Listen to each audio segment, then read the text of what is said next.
Boa noite, oitavo ano. Nós vamos trabalhar aqui o capítulo 5, a destruição ou fim do império que a Espanha fez dos países aqui da América do Sul. Tem dois grandes povos dominadores astronômicos, né? Você vai ter o Império Romano, que dominou o mundo todo, depois foi perdendo seu império, e aqui na América do Sul nós vamos ter um dominador grande, a Espanha, sobrando só Brasil para Portugal. Detalhe, o único que não se libertou de forma clássica, porque esse período aqui nós vamos chamar de o período dos libertadores. Se você presta atenção, você entende um pouco de futebol, nós temos a Copa Libertadores, tá? Já viu a guerra que é essa Copa? Por que eles querem tanto ganhar essa Copa? Essa Copa significa só futebol. Então até coloquei aqui, estou aqui com a camisa, né, do último campeão da Libertadores. Esse time fera, ele ganhou a última Copa Libertadores e foi um maior sucesso, tá? Mas é só por ganhar a Copa? Por que eles lutam tanto por essa Copa? No Brasil, talvez a cultura de Libertadores não tenha aquele significado tamanho que tem com o Chile, com o Uruguai da vida. Por quê? Porque para ele representa um período de derramamento de sangue, de luta. Se você pegar o Google e olhar o hino de cada país desse, todos eles falam de guerra, de luta, de derramamento de sangue. Eu até estou com a da Argentina aqui para compartilhar com você.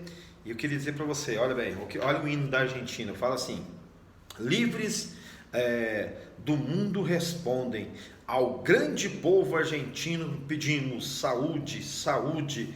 Livres do mundo respondam, o grande povo argentino pede saúde, saúde. Sejam eternas as glórias que conseguimos, nós conseguimos, coroados pela vitória, vivamos, juremos pela glória até morrer, juremos pela glória até morrer.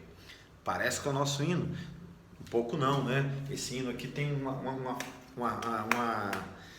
caráter de luta, de guerra. Todos os hinos, pessoal, se pegar todos os hinos vão ter esse caráter de guerra, de luta. Todos os hinos da América Latina tem essa luta toda. Então vem comigo aqui no quadro, se você percebe, no quadro nós colocamos aqui liberdade das colônias da Espanha.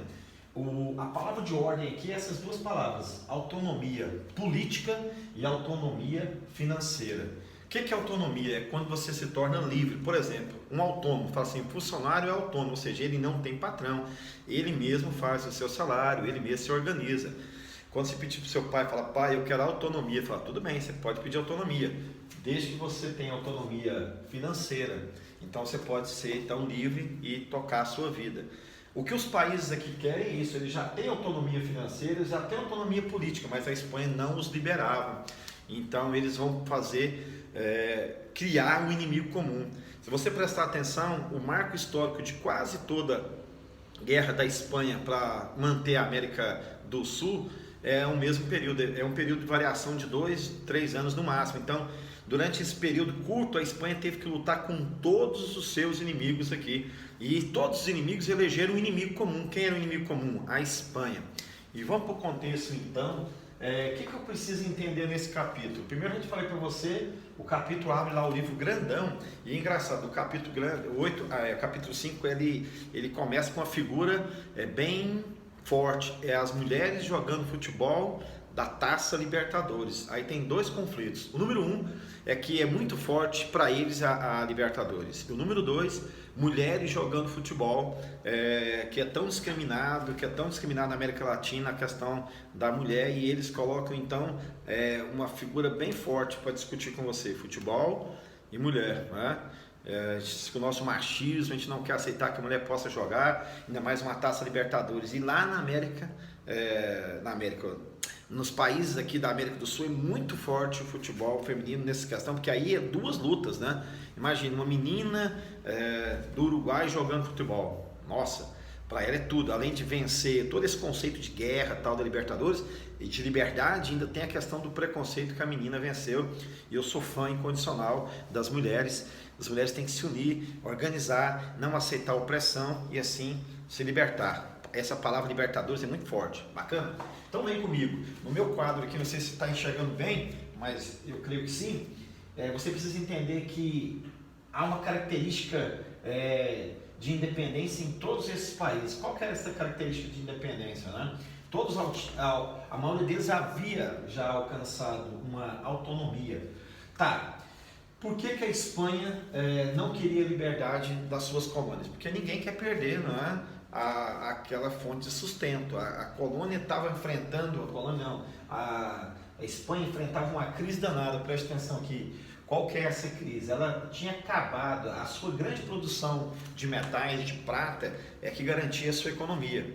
E ela havia perdido essa economia de prata, então. Não havia mais prata, então ela tinha perdido esse contato e esse fator econômico.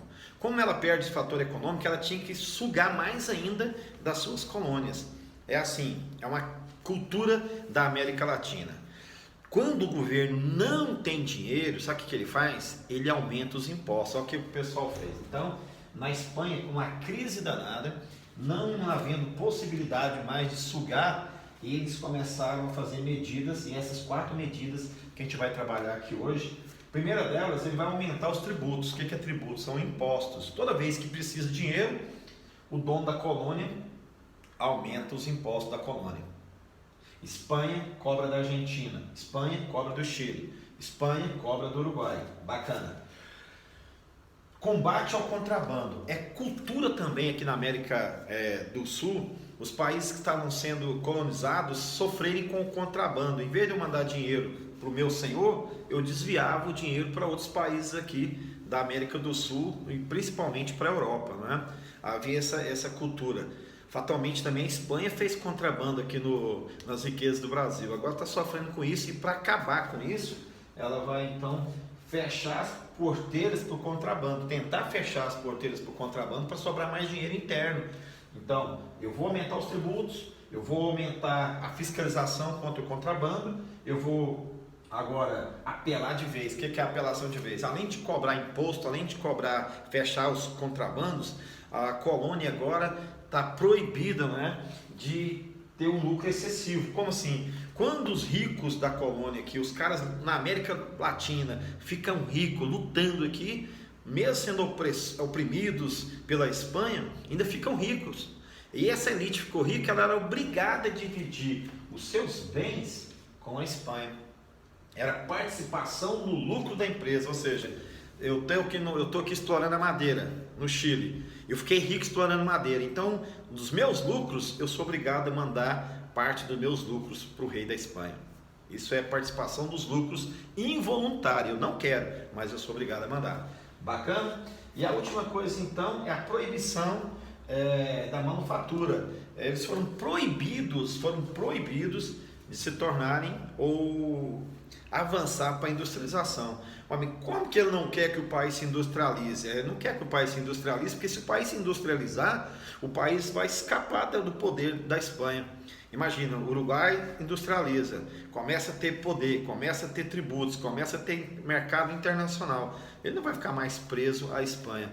Então foi proibido a produção de manufatura, que era o próximo passo para a industrialização, ok? Então essas 4 medidas é para proibir o crescimento e aumentar o lucro da Espanha.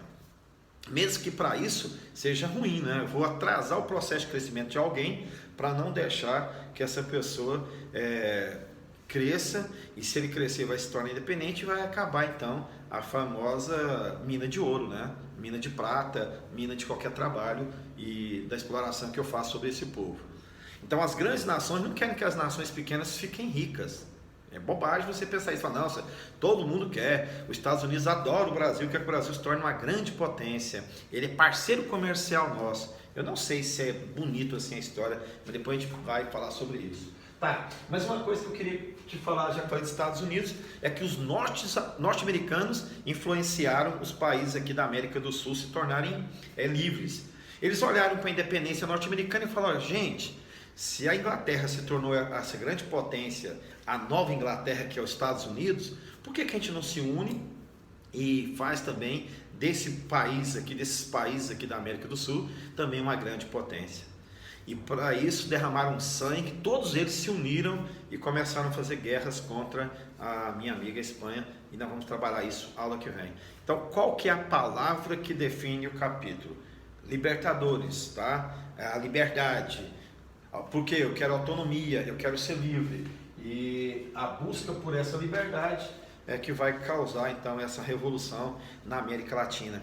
Sou apaixonado pela América Latina, tem muita gente que adora a Espanha, eu não. Eu sou um velho professor de história que ama a América Latina e quer depois de algum tempo aí passar o resto da sua vida, meus últimos 10 anos da minha vida, eu quero estar estudando a América Latina, viajando, conhecendo e estando lá com esse povo que eu acho extraordinário. Um grande abraço, aula que vem a gente continua. Então lembra, né? Quem foi o último campeão da Libertadores, que é a taça que gera esse espírito de luta do povo latino, do povo da América do Sul. Nós somos um povo bacana e merecemos ser estudados e conhecidos e respeitados. Fique em casa, fique bem.